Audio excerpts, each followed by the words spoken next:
आज हम सुनेंगे संपूर्ण सोमवार व्रत की कथा। मनवांछित फल पाने के लिए संपूर्ण सोमवार व्रत कथा को जरूर सुनना चाहिए। तो चलिए कथा शुरू करते हैं।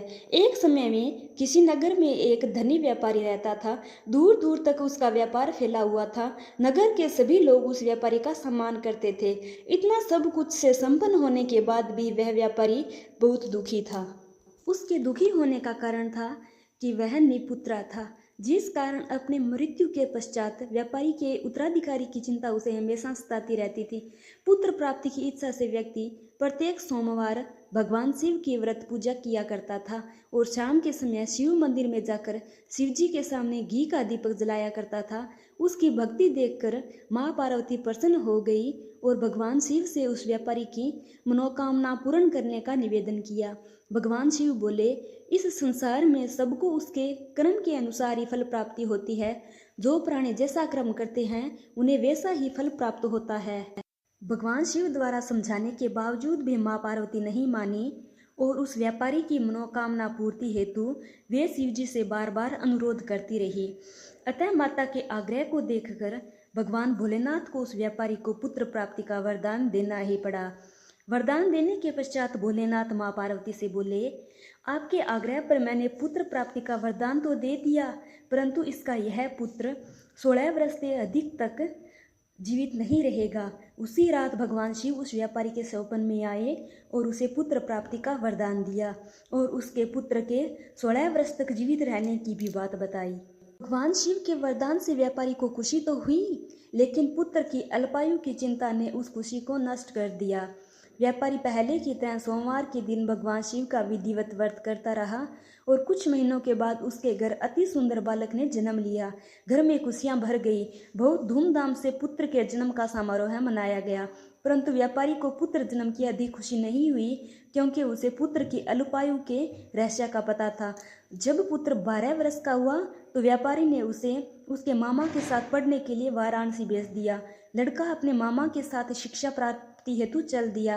रास्ते में जहाँ भी मामा भांजा विश्राम करने रुकते वहीं यज्ञ करते और ब्राह्मणों को भोजन करवाते। लंबी यात्रा के बाद मामा और भांजा एक नगर में पहुंचे। उस दिन नगर के राजा की कन्या का विवाह था, जिस कारण पूरे नगर को सजाया गया था। निश्चित समय पर बारात आ गई, लेकिन वर का पिता अपने बेटे के एक आंख से काने होने के कारण बहुत चिंतित था। उसे भय था कि इस बात का पता चलने पर कहीं राजा विवाह से इनकार न कर दे, इससे उसकी बदनामी भी होगी। जब वर के पिता ने व्यापारी के पुत्र को देखा तो उसके मस्तिष्क में एक विचार आया। उसने सोचा, क्यों न इस लड़के को दूल्हा बनाकर राजकुमारी से विवाह करवा दूं। विवाह के बाद इसको धन देकर विदा कर दूंगा और राजकुमारी को अपने नगर ले जाऊंगा। वर के पिता ने लड़के के मामा से इस संबंध में बात की।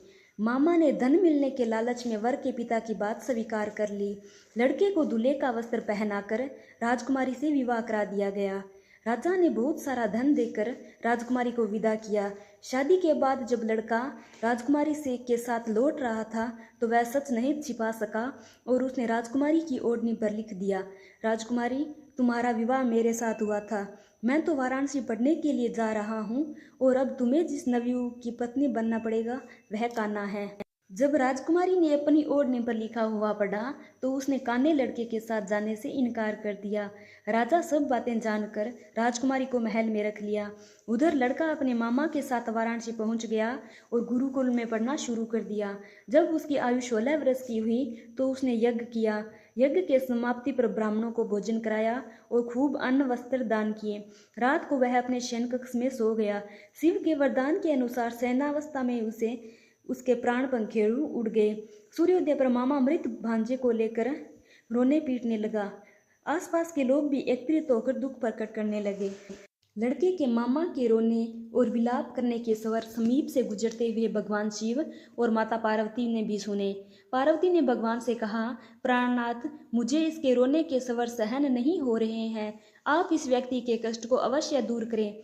भगवान शिव ने पार्वती के साथ अदृश्य रूप में समीप जाकर देखा तो भोलेनाथ पार्वती से बोले, यह तो उसी व्यापारी का पुत्र है जिसे मैंने 16 वर्ष की आयु का वरदान दिया था।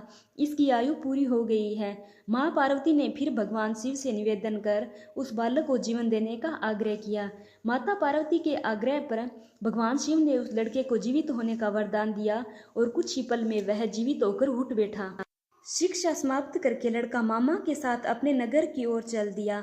दोनों चलते हुए उसी नगर में पहुंचे जहां उस लड़के का विवाह हुआ था। उस नगर में भी यज्ञ का आयोजन किया। समीप से गुजरते हुए नगर के राजा ने यज्ञ का आयोजन देखा और उसने तुरंत ही लड़के और उसके मामा को पहचान लिया।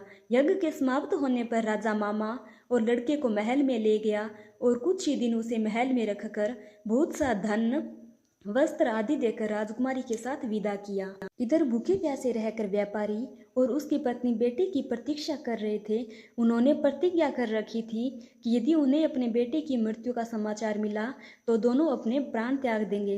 परंतु जैसे ही उसने बेटे के जीवित वापस लौटने का समाचार सुना तो वह बहुत प्रसन्न हुआ। वह अपनी पत्नी और मित्रों के साथ नगर के द्वार पर पहुंचा। अपने बेटे के विवाह का समाचार सुनकर और पुत्र वधू राजकुमारी को देखकर उसकी खुशी का ठिकाना न रहा। उसी रात भगवान शिव ने व्यापारी के स्वप्न में आकर कहा, हे श्रेष्ठी, मैंने तेरे सोमवार के व्रत करने और व्रत कथा सुनने से प्रसन्न होकर तेरे पुत्र को लंबी आयु प्रदान की है। पुत्र की लंबी आयु जानकर व्यापारी बहुत प्रसन्न हुआ। इस प्रकार सोमवार का व्रत करने से व्यापारी के घर में खुशियां लौट आई। शास्त्रों में लिखा है कि जो क्षत्रिय पुरुष सोमवार का विधिवत व्रत करते हैं और व्रत कथा सुनते हैं उनकी सभी मनोकामनाएं पूर्ण होती हैं। सोमवार के व्रत करने से भगवान शिव बहुत प्रसन्न होते हैं। जिनके धन नहीं होता है वो धन दाने से संपूर्ण कर देते हैं। निसंतानों को संतान देते हैं। कुंवारी कन्याओं को मनवांछित वर देते हैं। जिनको किसी कार्य में सफलता नहीं मिलती है उनको सफलता दिलाते हैं। इस प्रकार सोमवार का व्रत बहुत ही महत्वपूर्ण है। तो बोलिए भगवान शिव शंकर की जय।